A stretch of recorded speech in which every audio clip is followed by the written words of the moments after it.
Hi everybody, it's Liz from Grow Your Mindset for this Wednesday's story session. I was hoping to do this one live today, but the system that we normally use, there were some technical issues.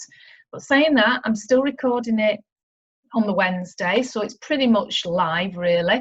And I am sat here watching this just like you. So any comments that you make or any questions that you have or anything you want to share, I'll respond back to you. And it is lovely when you interact with us, so that would be great. Now, this little chap is going to appear in our story today. And now it's not very often you find a picture book with very few words that has a very powerful message. And today's book does have that powerful message. And he appears quite a lot in it. And he's going to become part of our activity at the end of the story session. Okay, let's find out about our story today.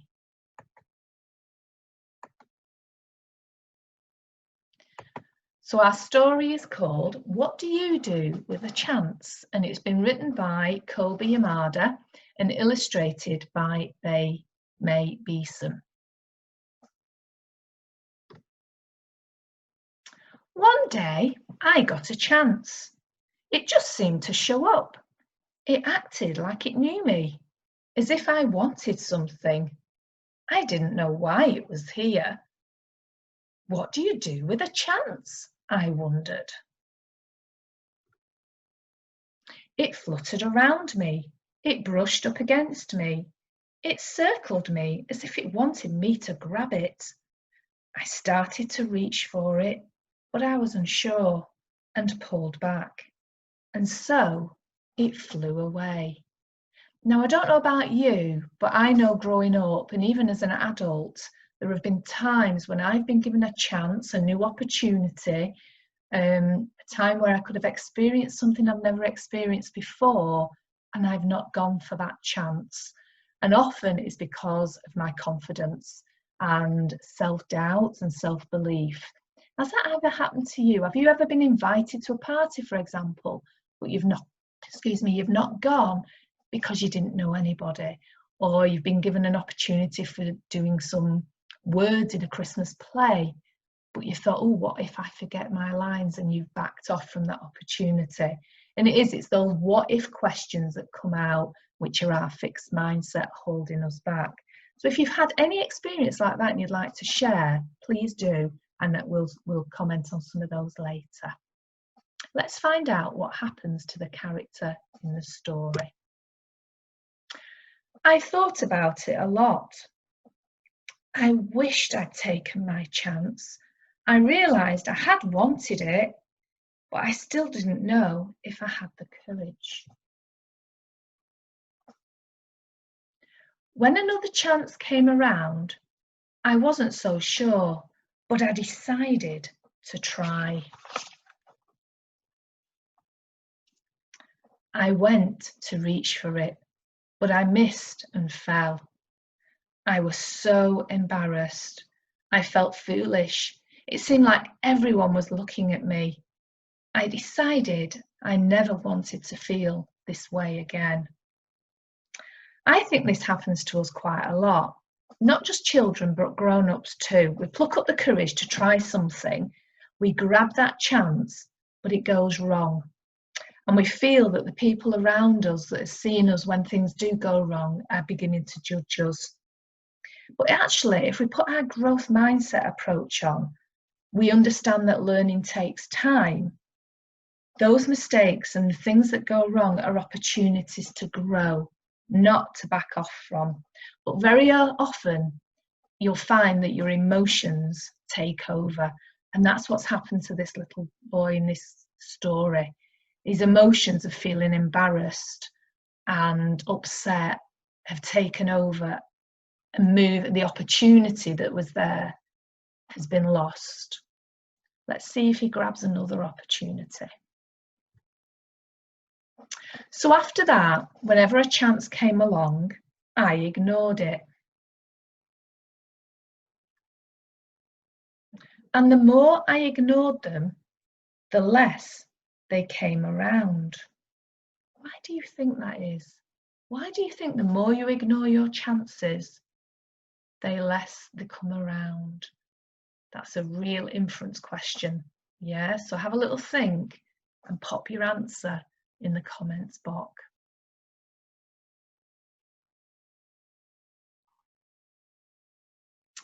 Until one day, I noticed that I hadn't seen a chance in quite a while. It was as if they had all disappeared, and I started to worry. What if I don't get another chance?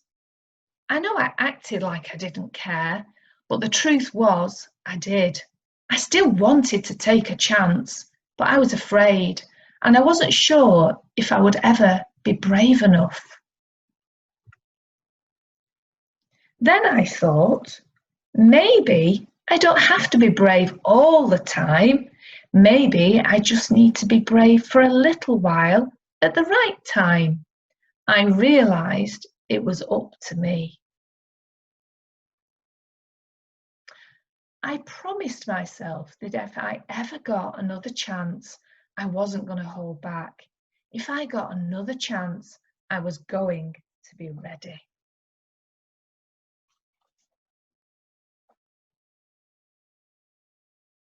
Then, one seemingly ordinary day, I saw something shining far off in the distance. Is it possible? I hoped. Could this be my chance? Do you think if we change our attitude towards chances and see them as a positive, do you think we look out for them more? What do you think? Yes or no?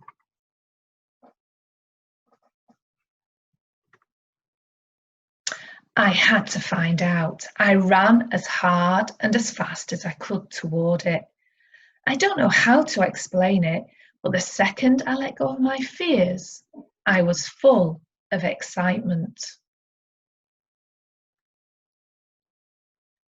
It wasn't that I was no longer afraid, but now my excitement was bigger than my fear. As I got closer, I could see that this was a really huge chance. But this time I was ready. As it came by, I reached out and grabbed it. I held on with all my might.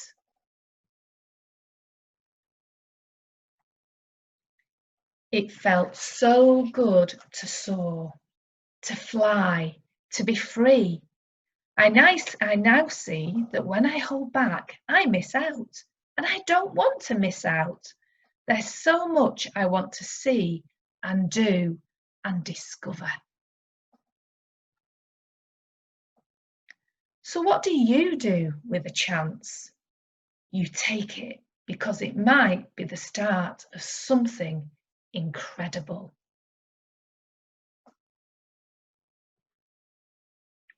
What do chances become? New friendships, exciting opportunities, and daring discoveries. Chances are invitations to grand adventures, tickets to unforgettable experiences, and doors to whole new worlds. Chances help you see who you are, what you want, and where you want to go. So, what will you do with your chance? Now that's up to you. I think you'll agree there, the illustrations in this story are magical. Our little friend is very poignant in the story in terms of that chances that we have in life, and do we grab them or do we hold back? And it's our mindset, depending on whether we go for our fixed mindset or growth, will determine whether we embrace the chances that we have. Okay, so like I said earlier, we've got 2 activities today to make you think about your chances, that may be chances that you've given up, but also chances that you'd like to take. Now, we love this book so much because there are so many links to developing a growth mindset within the story. And if you think about the character, and I could relate so much with this character in terms of them taking responsible risks, facing challenges, the fear of failing, making mistakes, overcoming fear, embracing failure, and harnessing courage and bravery. All those are elements of developing a growth mindset because they're part of a journey. Now, I say taking responsible risks because taking a risk is different to taking a responsible risk. Taking a risk might put you in danger. So taking a risk might be walking across the road without looking where you're going or looking each way before you cross. Taking a responsible risk is something that is not going to harm you or harm anyone else.